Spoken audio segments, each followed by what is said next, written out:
Cuán firme cimiento se ha dado a la fe. Le presentamos A través de la Biblia, un análisis de la Biblia libro por libro que nos ayudará a crecer espiritualmente. Estos estudios fueron diseñados por el Dr. J. Vernon McGee, destacado maestro y expositor de la Biblia. Acompáñenos en este fascinante recorrido a través de la Biblia. La palabra de Dios. Continuamos hoy, amigo oyente, nuestro recorrido por el Evangelio según San Mateo. En nuestro programa anterior estábamos considerando el versículo 24 de este capítulo 23, donde Jesús dice a los fariseos: «Guías ciegos, que coláis el mosquito y tragáis el camello». Ahora, quizá este versículo nos cause un poco de risa por lo humorístico que parece. Pero el Señor dijo esto en serio y estamos seguros que muchos en la multitud que le escuchaban se rieron, y especialmente los que conocían a los príncipes religiosos. Hay muchas personas hoy en día que son exactamente como los escribas y los fariseos, que pretenden hacer grandes las cosas más pequeñas. Cuelan el mosquito y tragan el camello. A propósito, el camello era el animal inmundo más grande de Palestina. Se cuenta de una señora que solía disputar sobre lo terrible que era el pintarse los labios para las damas. Sin embargo, ella tenía la lengua más mala que cualquier otra persona que se haya conocido. Llevar la pintura de la chismografía en la punta de la lengua es mucho peor que llevar un poquito de pintura sobre los labios, y mayormente si se sirve de aquella pintura para teñirse en negro el carácter o la fama de otra persona. Es asombroso, amigo oyente, aún en nuestros días, cómo las personas cuelan el mosquito y se tragan el camello. Ahora consideremos los versículos 25 y 26 de este capítulo 23 del Evangelio según San Mateo. «Ay de vosotros, escribas y fariseos hipócritas, porque limpiáis lo de fuera del vaso y del plato, pero por dentro estáis llenos de robo y de injusticia. Fariseo ciego, limpia primero lo de dentro del vaso y del plato, para que también lo de fuera sea limpio». Este quinto ay describe a los fariseos con su énfasis sobre las cosas externas. Este es un cuadro de la iglesia corriente hoy en día, que está muy ocupada en limpiar por fuera la copa y el plato. Cumplen con todas las ceremonias, desean tener el mejor equipo, hablan tan bien y tan piadosamente por fuera, pero por dentro no tratan el pecado. En la mayoría de los casos ni aún les gusta la palabra pecado. Bueno, es una palabra sucia, y el pecado tiene que ser limpiado, tiene que ser quitado, erradicado. Amigo oyente, ninguna ceremonia externa puede limpiar la corrupción interna. Los fariseos sustituyeron la realidad por el rito, la fe por la formalidad y a Dios por la liturgia. Ahora los versículos 27 y 28 dicen: «Ay de vosotros, escribas y fariseos hipócritas, porque sois semejantes a sepulcros blanqueados, que por fuera a la verdad se muestran hermosos, mas por dentro están llenos de huesos de muertos y de toda inmundicia. Así también vosotros por fuera a la verdad os mostráis justos a los hombres, pero por dentro estáis llenos de hipocresía e iniquidad». Esta es una forma figurativa de hablar muy espantosa. Los fariseos son un cuadro de la copa y el plato que están limpios por fuera, pero sucios por dentro. También es un cuadro de la iglesia organizada de hoy en día, y desafortunadamente es también un cuadro del llamado cristiano común y corriente.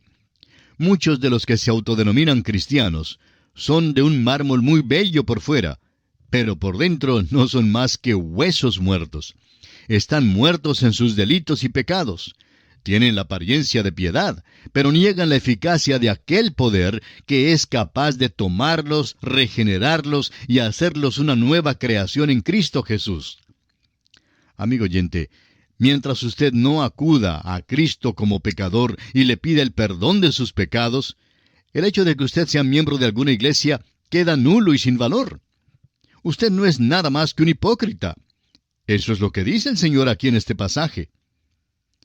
Se dice que la mayoría de la gente hoy en día es miembro de alguna iglesia. Sin embargo, cada vez que usted entra a algún lugar público, puede notar que el 99% de la gente toma bebidas alcohólicas, usa profanidad, cuenta chistes indecentes y vive como vive el resto del mundo. Y amigo oyente, es que hay muchos sepulcros blanqueados que caminan hoy en día. Son cementerios ambulantes, unos zombis, muertos en sus delitos y pecados. Como usted ve, el Señor está usando aquí un lenguaje drástico, enérgico. Continuemos ahora con los versículos 29 al 33 de Mateo capítulo 23. Ay de vosotros, escribas y fariseos hipócritas, porque edificáis los sepulcros de los profetas y adornáis los monumentos de los justos, y decís, si hubiésemos vivido en los días de nuestros padres, no hubiéramos sido sus cómplices en la sangre de los profetas. Así que dais testimonio contra vosotros mismos de que sois hijos de aquellos que mataron a los profetas.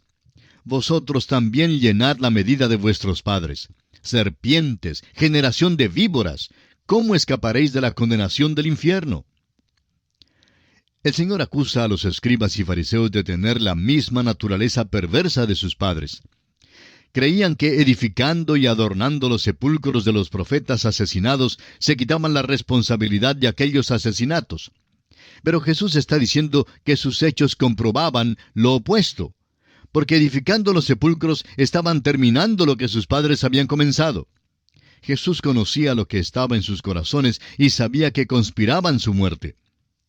Muchas personas creen que por ser Jesús tan benigno y amable, nunca podría haber golpeado súbita y violentamente una mosca ni aplastado una uva. Esto simplemente no es verdad. El Señor llama a estos escribas y fariseos serpientes y víboras. Amigo oyente, ¿conoce usted otro lenguaje que sea más drástico que este? El Señor dice que estos hombres son hijos de víboras.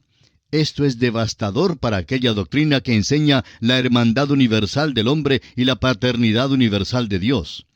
Amigo oyente, Dios no lo reconocerá a usted como su amigo, ni mucho menos como su hijo, si usted persiste en rechazar a Jesucristo, el unigénito Hijo de Dios. La única manera de llegar a ser hijo de Dios es recibiendo, creyendo en Jesucristo como su Salvador personal. El apóstol Juan, en el primer capítulo de su Evangelio, versículo 12, manifiesta con toda claridad, mas a todos los que le recibieron, a los que creen en su nombre, les dio potestad de ser hechos hijos de Dios. En estos versículos el Señor habla en términos drásticos. Jesucristo vino a la tierra para morir por nuestros pecados porque nos ama. Pero si usted, amigo oyente, lo rechaza, Él llegará a ser su juez. Leamos ahora los versículos 34 al 36 del capítulo 23 de Mateo. Por tanto, he aquí yo os envío profetas y sabios y escribas, y de ellos a unos mataréis y crucificaréis, y a otros azotaréis en vuestras sinagogas, y perseguiréis de ciudad en ciudad, para que venga sobre vosotros toda la sangre justa que se ha derramado sobre la tierra, desde la sangre de Abel el justo hasta la sangre de Zacarías, hijo de Berequías, a quien matasteis entre el templo y el altar.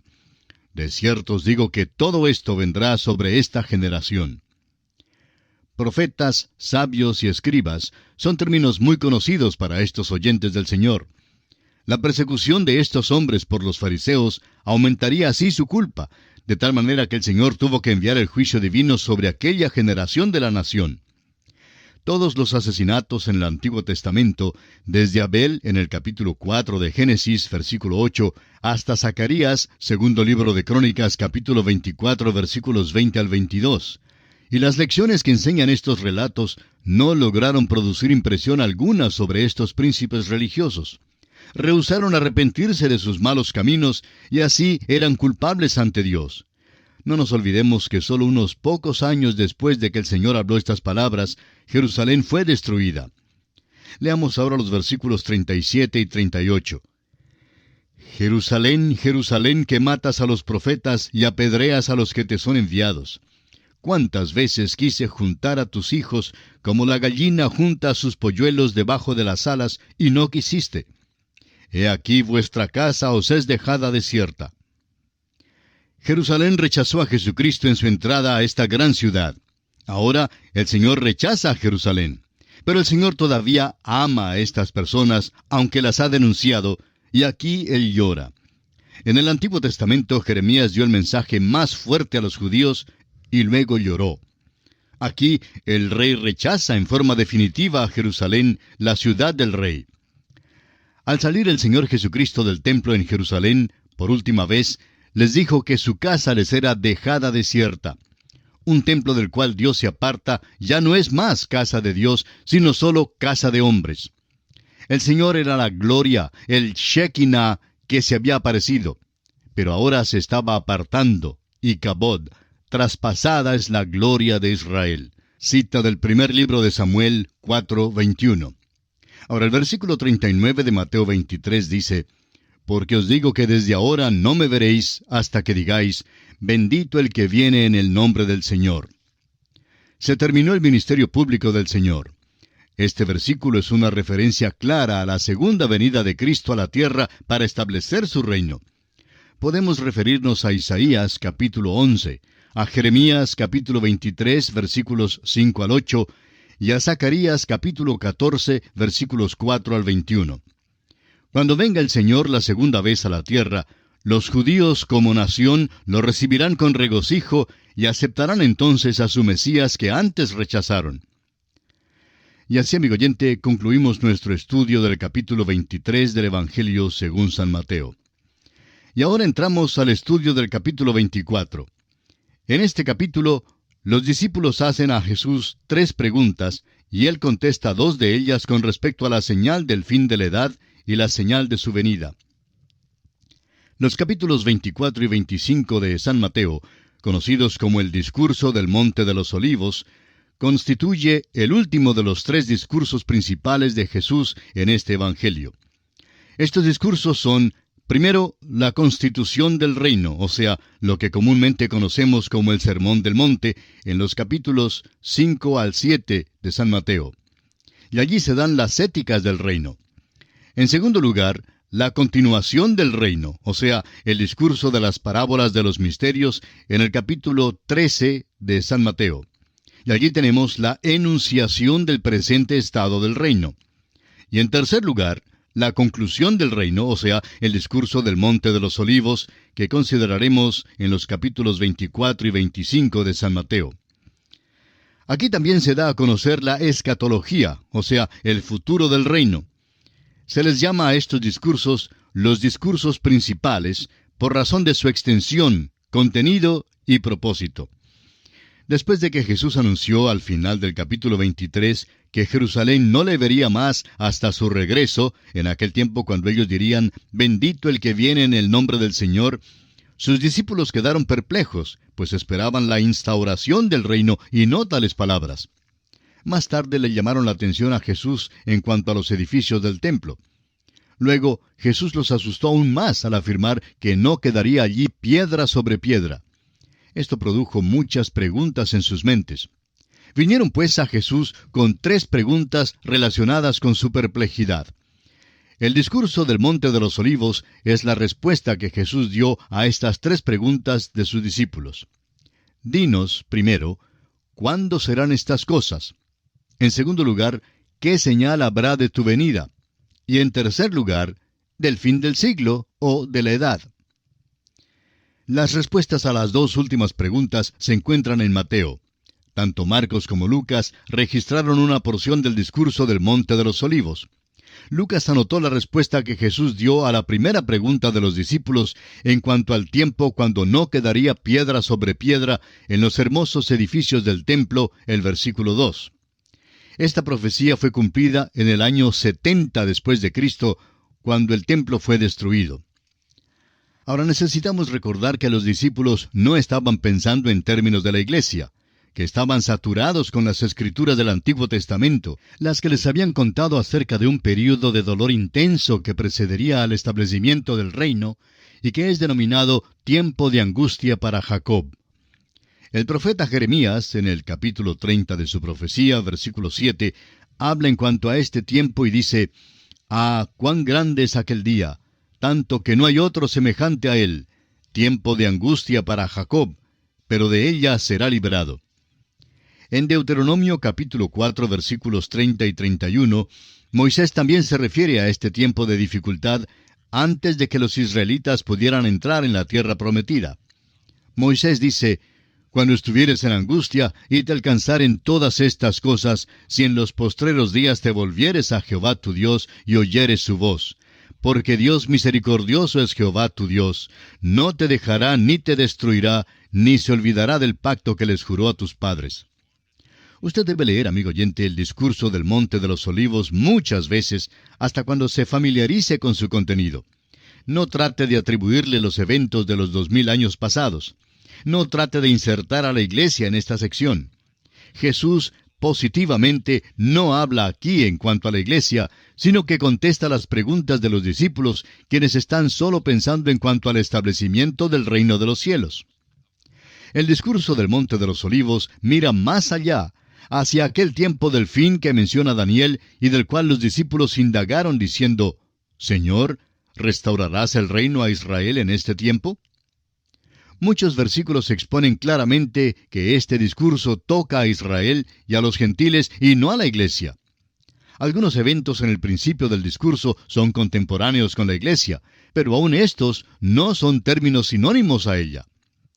El libro de Daniel, el discurso del Monte de los Olivos y el libro de Apocalipsis combinados dan un cuadro multifacético de las profecías relacionadas con la venida de Cristo para establecer su reino. Cabe recordar aquí la segunda carta del apóstol Pedro, capítulo 1, versículo 20, donde dice, «Entendiendo primero esto, que ninguna profecía de la Escritura es de interpretación privada». Nuestro Señor ahora ha denunciado a los príncipes religiosos. Ha vuelto la espalda a Jerusalén y les ha dicho a sus habitantes que su casa, o sea, el templo, quedaría desierta. Leamos entonces los primeros 2 versículos de este capítulo 24 de Mateo. Cuando Jesús salió del templo y se iba, se acercaron sus discípulos para mostrarles los edificios del templo. Respondiendo él les dijo, ¿veis todo esto? De cierto os digo que no quedará aquí piedra sobre piedra que no sea derribada. Los discípulos estaban turbados por el lamento de Jesús sobre Jerusalén con el uso de la palabra fuerte, «He aquí vuestra casa os es dejada desierta», en el versículo 38 del capítulo anterior. Querían entonces dirigir su atención hacia la hermosura del templo, el cual estaba lejos de ser desolado. Luego Jesús los afligió más con la declaración tocante a la destrucción venidera de Jerusalén. Los discípulos miraron el templo de Herodes, el cual después de unos 40 años de construcción todavía no estaba completo y parecía todo menos desolado. Los discípulos, sin embargo, no vieron las cosas como las vio el Señor Jesús, quien podía ver más allá del tiempo presente. Amigo oyente, ¿ve usted su ciudad natal hoy en día como Dios la ve? Realmente nosotros no miramos al mundo hoy en día como Dios lo ve. Se están desvaneciendo los centros culturales, las escuelas, los rascacielos. Todas las grandes ciudades están bajo el juicio de Dios y todas se desvanecerán. ¿Vemos nosotros estas cosas cuando contemplamos nuestro mundo de hoy? Veamos ahora las 3 preguntas que los discípulos hacen a Jesús. Y aunque no tenemos tiempo para entrar en una explicación detallada de las mismas, vamos por lo menos a mencionarlas. Leamos entonces el versículo 3 de este capítulo 24 de Mateo. Y estando él sentado en el monte de los olivos, los discípulos se le acercaron aparte, diciendo, «Dinos, ¿cuándo serán estas cosas, y qué señal habrá de tu venida y del fin del siglo?» Al sentarse el Señor en el monte de los olivos, motivo por el cual esta sección se llama el discurso del Monte de los Olivos, sus discípulos vinieron a él con 3 preguntas que habían surgido en sus mentes con respecto a sus declaraciones en cuanto a Jerusalén. En primer lugar, ¿cuándo serán estas cosas? Cuando no quedará piedra sobre piedra. En segundo lugar, ¿qué señal habrá de tu venida? La respuesta a esta pregunta se encuentra en los versículos 23 al 51. Y en tercer lugar, ¿qué señal habrá del fin del siglo? La contestación a esta pregunta se encuentra en los versículos 9 al 22. Como dijimos anteriormente, entraremos en más detalle en nuestro próximo programa. Que el Señor le bendiga es nuestra más ferviente oración. Y así terminamos por hoy. Escríbanos y cuéntenos qué le pareció y cómo le ayudó el estudio de hoy. Si desea recibir las notas y bosquejos de lo que estamos estudiando, suscríbase gratis en nuestra página en Internet. Esta es la dirección: a través de la biblia.org/notas, a través de la biblia.org/notas. Repito, a través de la biblia.org/notas. Si desea escuchar nuevamente el programa o si se perdió alguno de ellos, vaya a través de la biblia.org/recursos. Repito, a través de la biblia.org/recursos. A través de la Biblia. También puede escribirnos al apartado 2805, Miami, Florida, 33265, Estados Unidos. Repito, apartado 2805, Miami, Florida, 33265, Estados Unidos. Una vez más, apartado 2805, Miami, Florida, 33265, Estados Unidos. Este programa es producido por Radio Transmundial. Libremente derramó su sangre carmesí.